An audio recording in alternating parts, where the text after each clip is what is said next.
Voilà, reprenons. C'est peut-être mieux de commencer avec une autre page de l'Écriture sainte, le chapitre 2 du livre de l'Apocalypse. On commence avec le premier verset.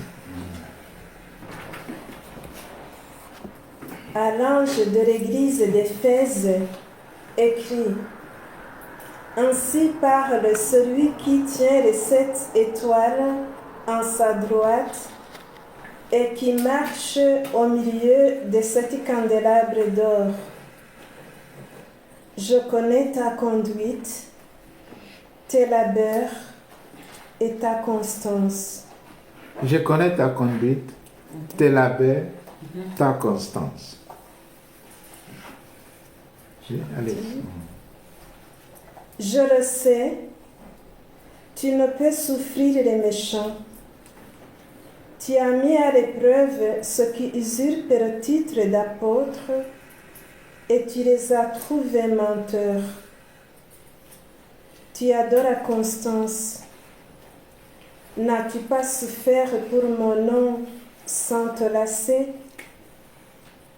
Mais j'ai encore contre toi que tu as perdu ton amour d'antan. Ça va?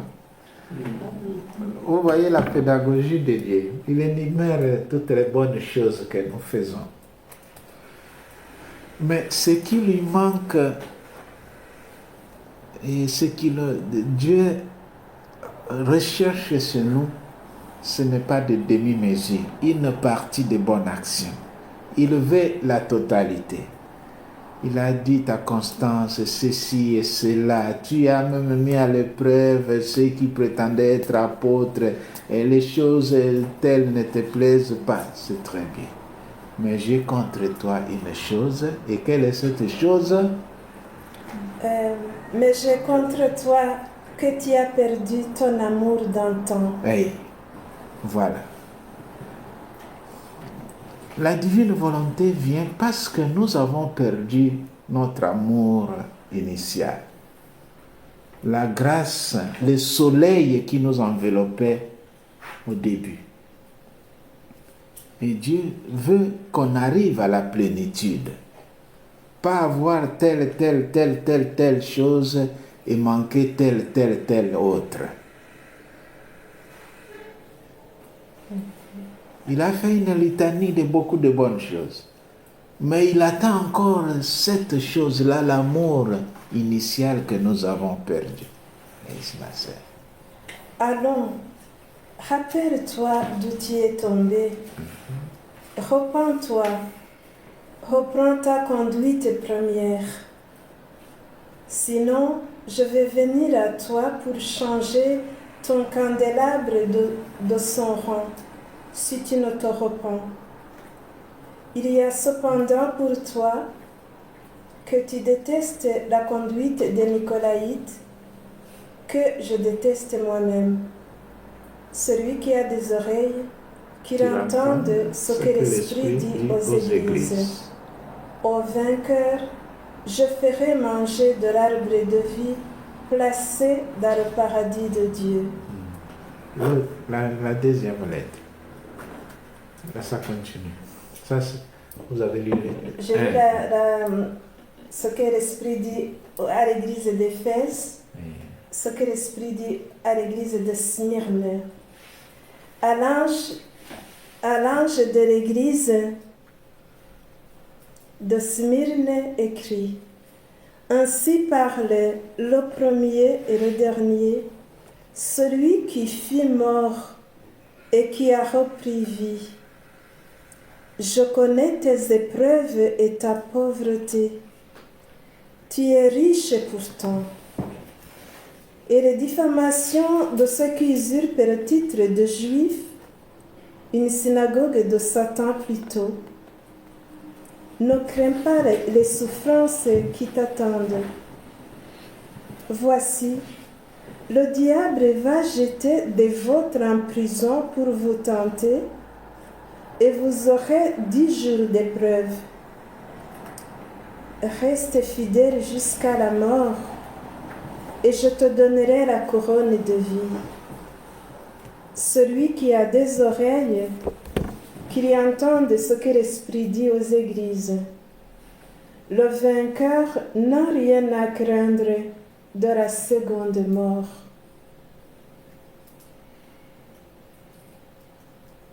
Continue.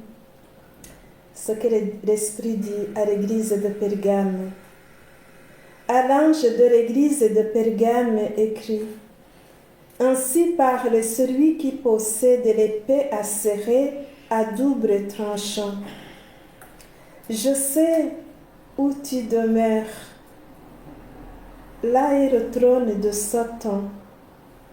Mais tu tiens ferme à mon nom et tu n'as pas renié ma foi, même au jour d'Antipas, mon témoin fidèle, qui fut mis à mort chez vous, là où demeure Satan. Mais j'ai contre toi quelques griefs. Tu en as là qui tiennent la doctrine de Balaam. Ils incitaient Balak à tendre un piège aux fils d'Israël pour qu'ils mangent des viandes immolées aux idoles et se prostituent. Ainsi chez toi aussi, il en est qui tiennent la doctrine des Nicolaïtes. Allons, repens-toi, sinon je vais bientôt venir à toi pour combattre ces gens avec l'épée de ma bouche. Celui qui a des oreilles, qu'il entende ce que l'Esprit dit aux églises. Ok, merci beaucoup. Au vainqueur, je donnerai de la manne cachée, et je lui donnerai aussi un caillou blanc, un caillou portant gravé un nom nouveau que nul ne connaît, hormis celui qui le reçoit. Donc, quand nous parlons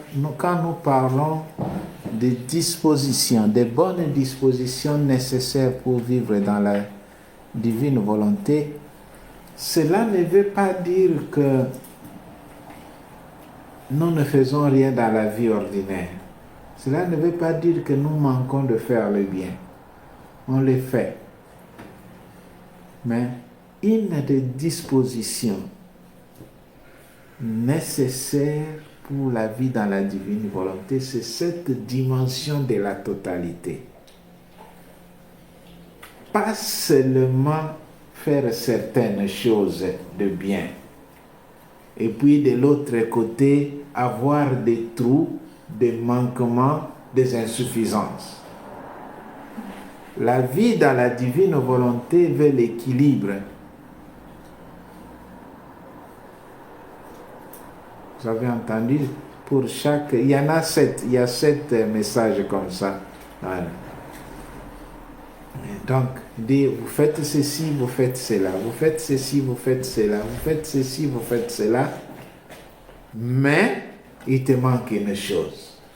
Mais il te manque une chose.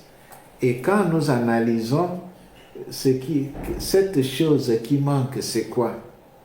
Dieu nous appelle à la perfection. La perfection. Quand vous lisez le premier message de la mission d'Isaïe, au centre de son premier discours, au début de sa vocation prophétique, il dit une chose: cessez de faire le mal, apprenez à faire le bien.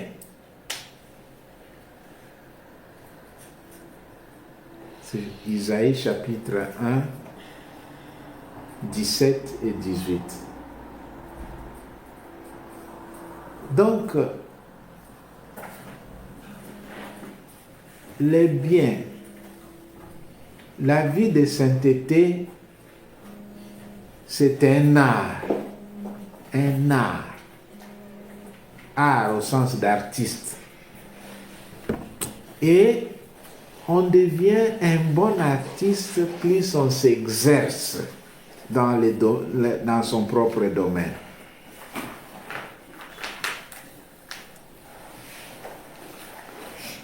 on devient un bon artiste, plus on s'exerce à faire les choses de son domaine.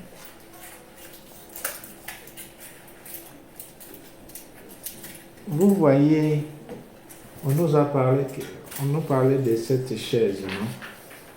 Avec des lions.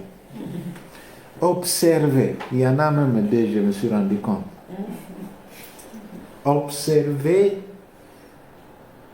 quand vous observez, vous voyez, vous pouvez imaginer le temps, l'énergie et l'importance que ce menuisier, je ne sais, du 19e siècle a mis pour produire. Et faites la différence avec nos meubles d'aujourd'hui, qui sont devenus trop simplistes. On a perdu l'art. Hein? On a perdu l'art. Imaginez, seulement pour faire la chaise, tout un dessin et tout un message. Et vous comprenez ce qu'il y a ici. Parce que, évidemment, notre ami Bongo est assis là-bas, je ne veux pas le déranger. Les lions ont ouvert la gueule. Oui. Donc, celui qui est de ce côté-ci ne peut pas attaquer celui qui est ici. Donc, derrière la tête furieuse du lion, il y a la sérénité, la paix. C'est-à-dire, ça te montre que ça, c'est un lieu de repos. Parce que cette face te défend. C'est pour ça qu'il sourit. C'est pour ça qu'il sourit, parce qu'il est en paix. Donc c'est tout un art, c'est tout un enseignement qu'on trouve dans la façon de faire des gens d'une certaine époque. Chez nous, aujourd'hui, les choses deviennent très simples et parfois on ne sait même plus faire des courbes pour polir, que ça devient ainsi de suite. Donc, ce que le Seigneur nous demande, pas seulement de compter les biens à faire, des actes de sainteté à faire.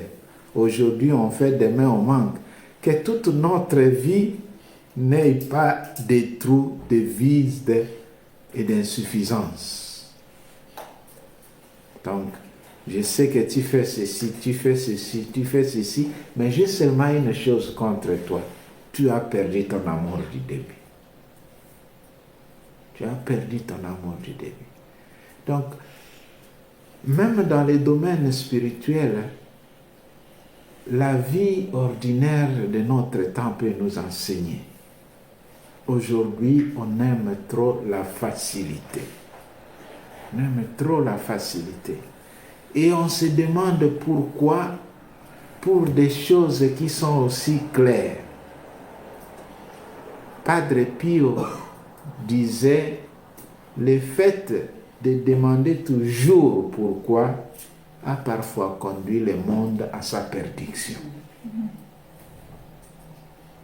Quand on te demande de faire quelque chose de bien, fais-le. Au lieu de demander pourquoi, on le demande seulement à moi et pourquoi on me demande de le faire.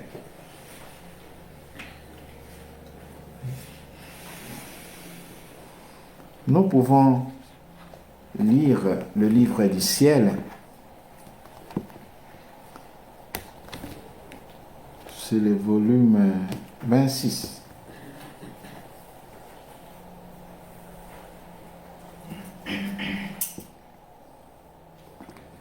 3 août 1929. Lorsque Dieu décide d'accomplir des œuvres qui doivent servir à tous, dans l'ardeur de son amour, il met tout de côté. Dans l'ardeur de son amour, il met tout de côté. Comment l'être suprême possède la veine inépuisable? Je continue mon abandon habituel dans le divin fiat. Je le sens centralisé sur ma petite existence.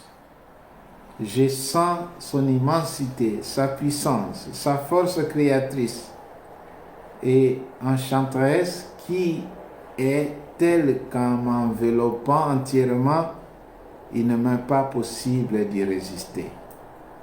Mais je suis heureuse de ma faiblesse. Et c'est volontairement que je vais être faible pour ressentir toute la puissance du divin vouloir pour ma petitesse. Et c'est pendant que je me sentais plongé en lui que mon doux Jésus, se faisant sentir et voir en moi, me dit: ma fille, lorsque notre divinité décide d'accomplir des œuvres universelles avec l'âme choisie en premier et en qui nous confions une œuvre qui doit servir pour le bien de tous, l'ardeur de notre amour est si grande que nous mettons de côté toutes choses, comme si personne d'autre n'existait, et nous centralisons sur elle l'ensemble de notre être divin,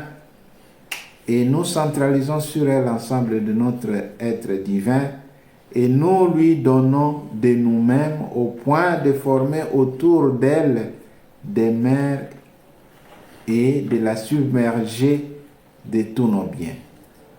Et nous voulons tant lui donner parce que l'ardeur de notre amour nous amène à ne jamais nous arrêter afin de voir en elle notre œuvre accomplie grâce à laquelle toute chose et toute créature pourra goûter et prendre les biens universels de notre œuvre, que notre œuvre contient.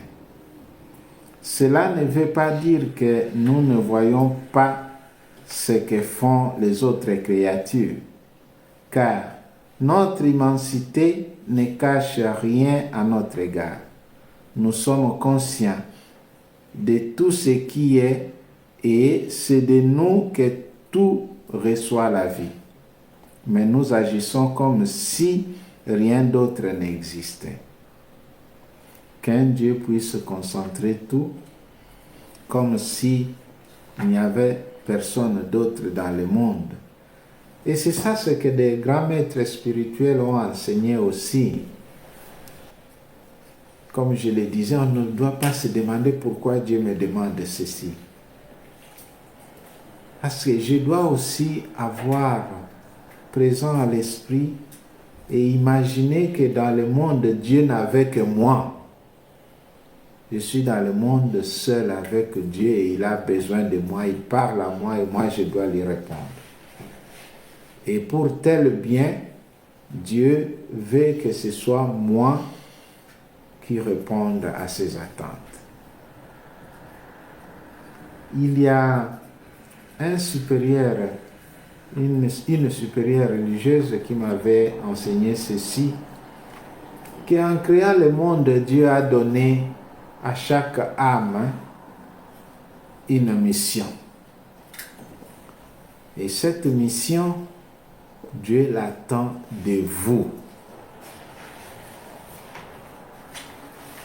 Et il disait, imaginez si dans le monde il n'y avait que vous, et Dieu vous laisse de faire quelque chose et vous ne le faites pas. Et quand il revient, il trouve que ce qu'il attendait de vous, vous ne l'avez pas fait. C'est comme si vous êtes dans la maison, papa et maman, vous n'avez qu'un seul fille ou une seule fille, l'unique. Elle doit prendre conscience que l'amour que les parents attendent des enfants, il n'y a que moi qui peux les offrir à mes parents. Parce qu'ils n'ont pas un autre enfant. C'est seulement moi. C'est seulement moi. Donc le travail est grand. Je vais revenir à ce que nous avons dit avant. le travail est grand pour notre sanctification. Et nous devons travailler durement, nous laisser émonder, nous laisser tailler, nous purifier pour que nous ayons en nous l'image réelle de ce que Dieu veut que nous soyons. C'est un devoir sacré que nous le disions. C'est un devoir sacré que chacun prenne conscience de ses responsabilités à acquérir ces bonnes dispositions nécessaires pour vivre dans la divine volonté. Il ne s'agit pas ici d'une simple pratique spirituelle ou d'un chemin d'ascèse sans fruit. Il s'agit d'une transformation radicale. Transformation. Une transsubstantiation de notre être.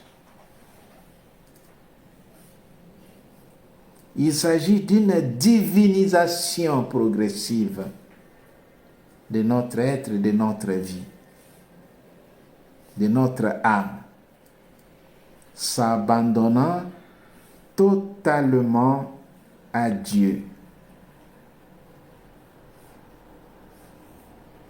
Et c'est là le vrai reflet, le reflet fidèle de l'image de Dieu, que nous avons perdu à cause du péché. Mais pour cette vie dans la divine volonté, pour que cette vie dans la divine volonté puisse s'enraciner, croître et porter ses fruits éternels, il est nécessaire que l'âme soit préalablement préparée. Et comment se fait cette préparation? Par la lecture du livre du ciel, par des prières simples que nous enseigne le livre du ciel, comme la fusion de l'âme dans la divine volonté, l'acte préalable, l'acte actuel, les actes, les rondes. C'est ça la préparation. Des rencontres comme celle-ci nous préparent à devenir cette image. Donc il est nécessaire que l'âme se prépare à recevoir ou à faire entrer dans son être ces dispositions nécessaires pour vivre dans la divine volonté. Il faut faire sortir de la maison ce qui ne va pas. Nous avons donné l'exemple. Si la couleur de la maison ne va pas, vous changez et vous mettez celle qui convient.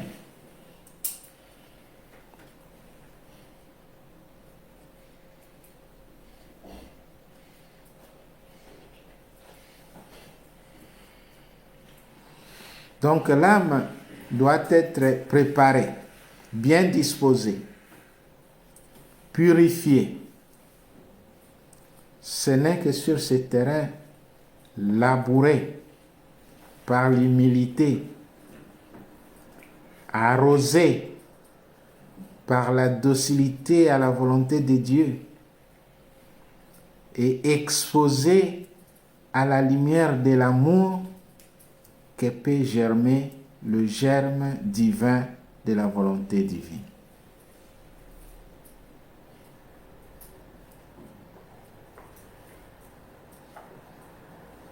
Nous avons parlé de l'humilité comme un élément fondamental.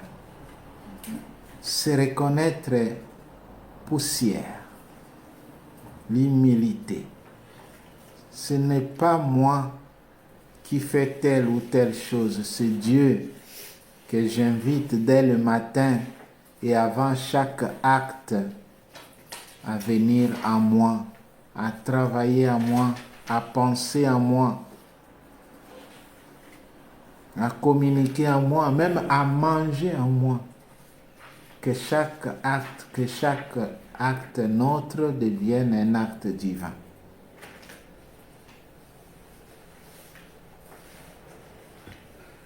Dieu est si grand qu'il ne peut entrer que dans un cœur qui est tout petit.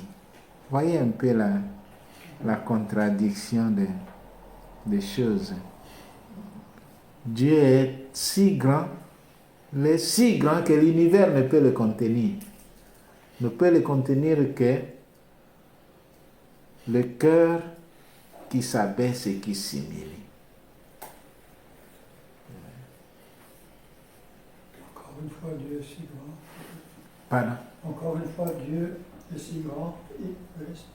Que l'univers ne peut Vous voulez que je répète la phrase? Dieu est si grand qu'il ne peut entrer que dans un cœur qui est tout petit.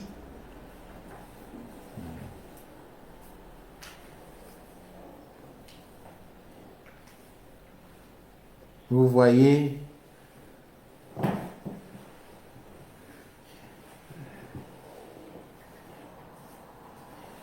pour comprendre cela, analysons l'attitude des gens à la naissance de Jésus. À la naissance de Jésus, les anges vont annoncer, non pas à Hérode, non pas au temple, ils vont annoncer aux petits, aux pauvres bergers qui sont dans la savane en train de garder leurs troupeaux. Bon, les sages, les mages voient l'étoile. Il vient. L'étoile les guide. Au lieu de suivre l'étoile, les mages ont fait intervenir la volonté humaine. Donc, ils vont interroger Hérode. Parce que comme il s'agit d'un roi qui est né, allons interroger un autre roi. Mais quand ils entrent dans la cité, l'étoile disparaît. Ils vont là-bas, ils posent leurs questions, on convoque les prêtres répondent avec exactitude qu'il doit naître à Bethléem. Les rois ont écouté la voix de Dieu, ils sortent. Mais quand ils sont sortis de la maison des grands, ils ont vu réapparaître l'étoile. Mais ceux qui, avec l'intelligence humaine, ont enseigné au roi le chemin pour aller trouver les petits enfants à Bethléem, ne vont pas. Ils restent. Parce que leur cœur est grand, trop grand, et ils ne sont pas capables de se rabaisser pour avoir la petitesse nécessaire pour recevoir la grandeur de Dieu. Comme ça, Jésus va dire un jour, je te rends grâce, Père, parce que tu as révélé ces choses aux petits et tu les as cachées aux grands et aux savants. Donc, ce qui nous fait entrer dans la vie de Dieu, ce n'est pas la grandeur et la connaissance humaine. C'est une autre grandeur qui est petitesse et c'est une autre intelligence, une autre sagesse qui est celle du ciel. Donc Dieu est tellement grand. L'humilité est ce réceptacle vide que Dieu peut remplir de lui-même.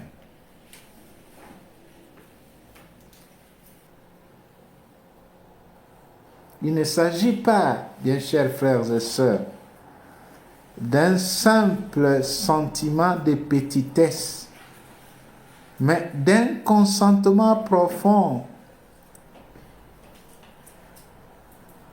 Un consentement profond.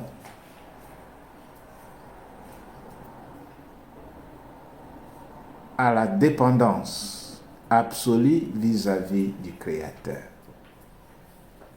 Savoir que je ne suis rien, tu le sais, Seigneur. Il y avait un chant qu'on chantait quand on était dans le bilingue à Mouinda, le jeune de la lumière. Seigneur, prends soin de moi. Je suis toi. Seul je ne suis rien. Tu le sais, Seigneur. Vous le connaissez. Donc, c'est ça. Celui qui vit dans la divine volonté doit apprendre à dire non seulement fiat, parce que nous le disons avec beaucoup de facilité.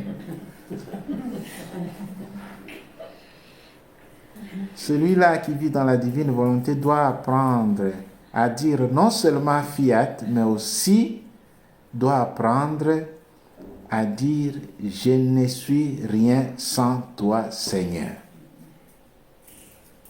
Seigneur, tu es tout et je suis néant.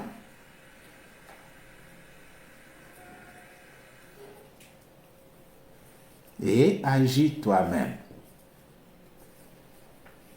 Et on peut signer par ces mots, si Dieu le veut, je le veux moi aussi. Donc je veux seulement ce que Dieu veut, parce que je vais dans sa divine volonté.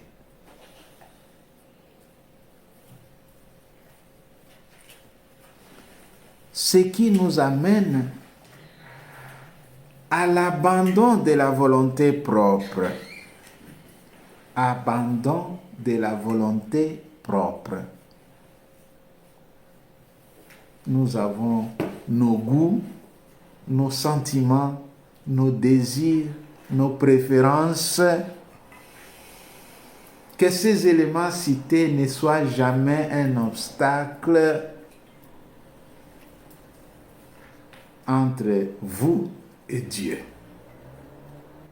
Donc ce sont ces choses-là qu'il faut déraciner. Déraciner de votre cœur et de votre âme. La divine volonté ne s'ajoute pas à notre volonté. Elle la remplace. Elle doit prendre place. Comme l'ange de l'Éphèse, tu fais telle chose, telle chose, telle chose, mais je contre toi parce que tu as perdu ceci. Vivre dans la divine volonté implique un renoncement radical à l'exercice propre de notre volonté humaine comme source autonome de nos décisions.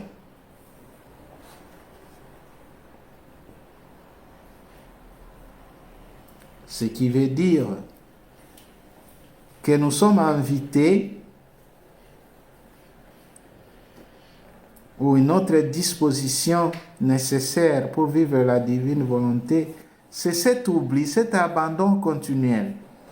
Un acte intérieur, incessant, continuel, sans fin, par lequel l'âme remet tout, pensée, désir, projet, préférence, souffrance, entre les mains de Dieu.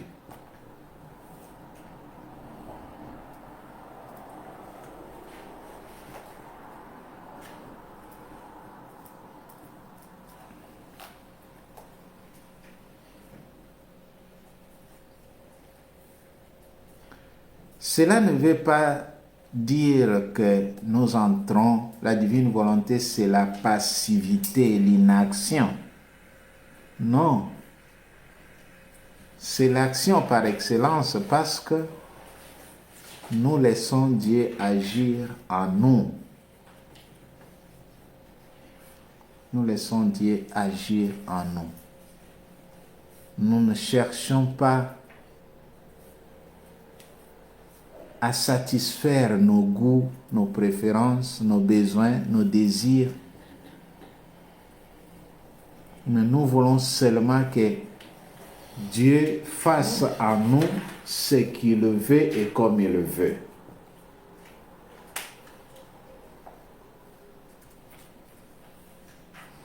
Parce qu'une action opérée en union constante avec la divine volonté sanctifie et vivifie.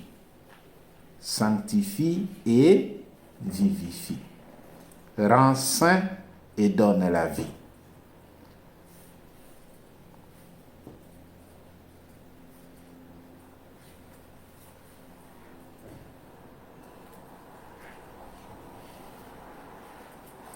Sainte Faustine, qui nous a enseigné la miséricorde divine, a écrit dans son cahier: le plus grand acte de sainteté est de faire la volonté de Dieu à chaque instant. Le plus grand acte de sainteté est de faire la volonté de Dieu à chaque instant. Ici, le mot le plus important, le mot-clé, c'est à chaque instant. Comme à l'ange de Smyrne et d'Éphèse. Ce n'est pas parce que tu as déjà fait cela et cela que ça te suffit. Mais à chaque domaine, chercher à remplir les trous avec l'acte divin. Agir dans la volonté de Dieu, dans la divine volonté. Viens, divine volonté, à prier dans ma prière. Même la prière n'est plus nôtre. Jésus n'a-t-il pas dit à Louise, ma fille, prie, mais prie comme moi je prie.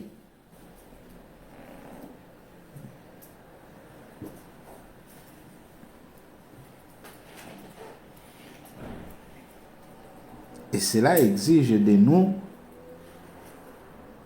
une foi inébranlable, une foi vivante.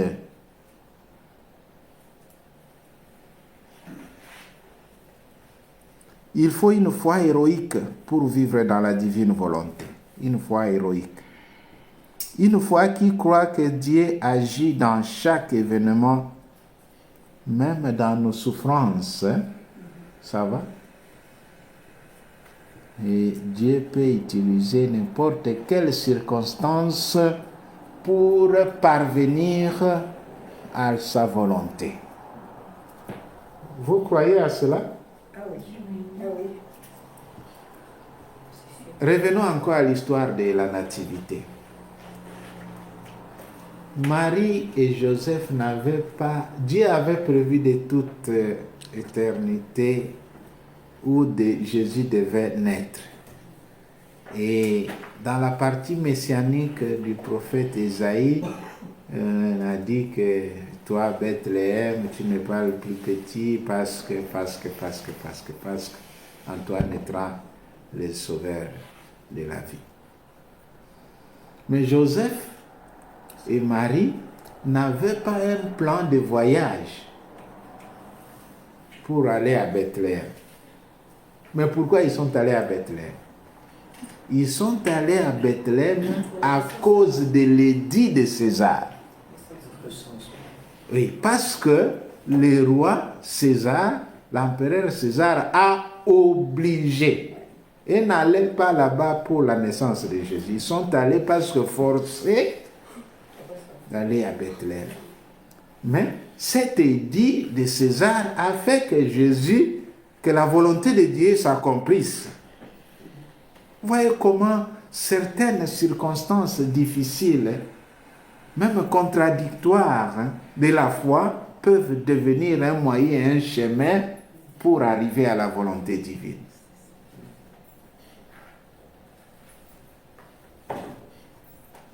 Parce qu'il n'avait pas besoin de voyager. Marie était à terme. Mais on a dit le recensement. Et ce recensement, on oblige que chacun rentre dans son village. Et vous voyez? Alors, si Joseph avait dit, moi je suis fatigué, si Marie avait dit, moi je suis à terre. Donc, accomplir la volonté de Dieu, ce n'est pas manger du chocolat ou des gâteaux. La volonté de Dieu, c'est lui aussi dans les couronnes d'épines, dans un voyage à travers les vallées, les collines, les pierres de la Judée. Donc, pour vivre dans la divine volonté, nous ne devons pas sélectionner seulement les choses de notre goût, qui sont conformes à notre tempérament. Donc, je vais dire, une autre disposition importante pour vivre dans la divine volonté, c'est l'indifférence totale. L'indifférence.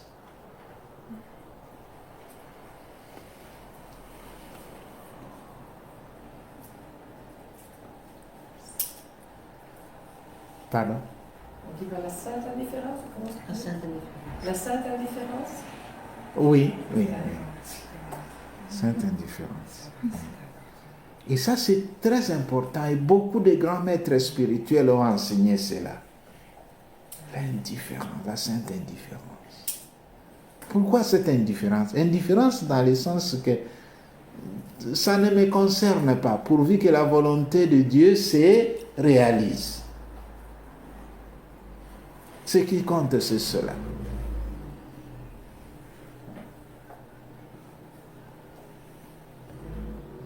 Imaginez-vous un peu l'épreuve d'Abraham, qui n'avait qu'un seul fils. Et c'est ce fils que la divine volonté lui réclame.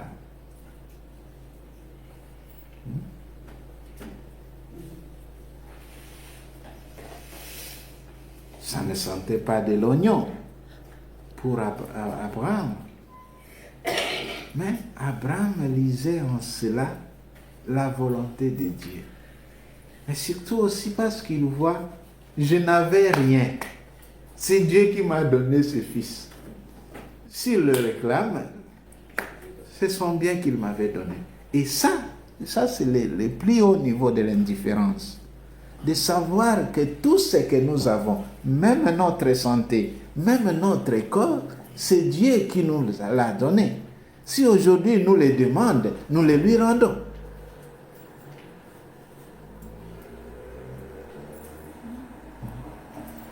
Parce que s'il veut, il peut aussi les prendre sans nous avertir.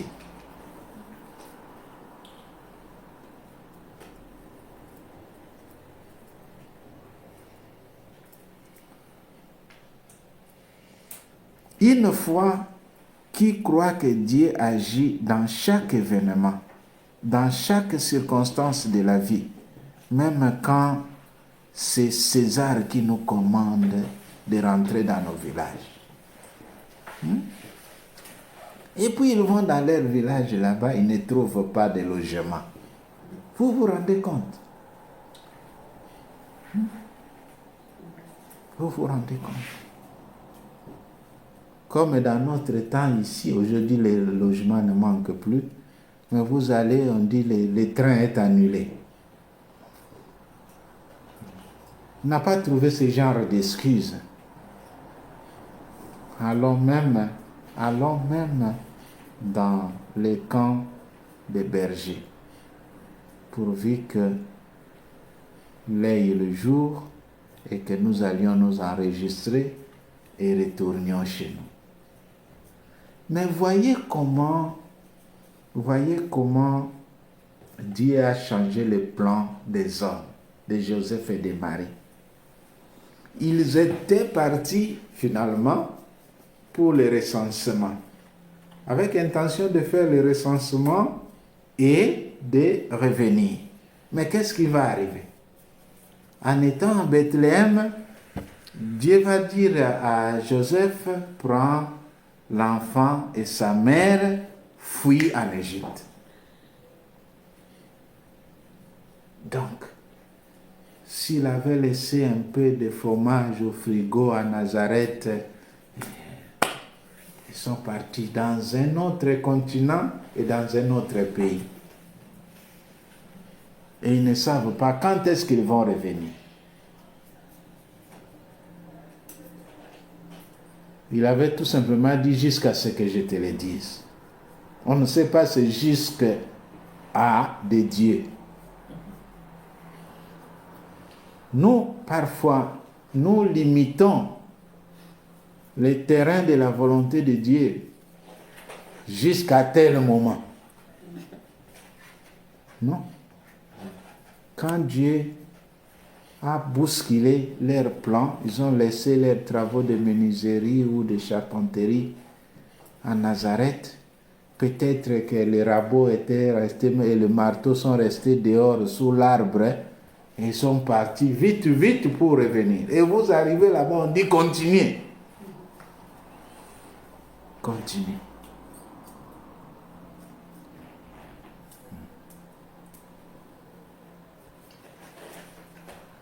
Dieu est extraordinaire. Hein? Dieu nous étonne toujours. Faisons une pause.